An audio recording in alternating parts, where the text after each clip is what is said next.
পরিশ্রমের বরকতে সফলতা।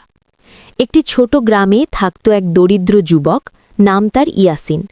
তার বাবা ছোটবেলাতেই ইন্তেকাল করেছিলেন।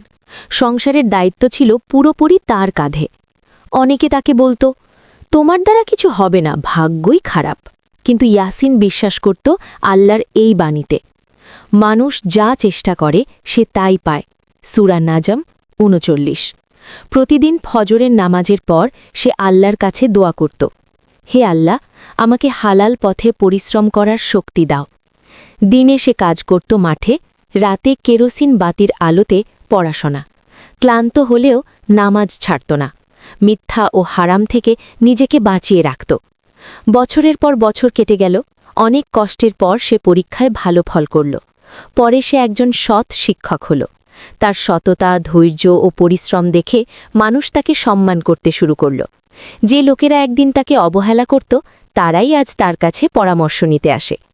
ইয়াসিন তখন বলতো, আমি সফল হয়েছি আমার পরিশ্রমে নয়, আল্লাহর ওপর ভরসা আর পরিশ্রম একসাথে করার কারণে।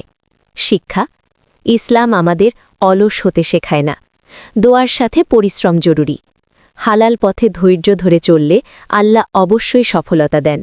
আসসালামু আলাইকুম প্রিয় ভাই ও বোনেরা, আশা করি আল্লাহর রহমতে সবাই ভালো আছেন।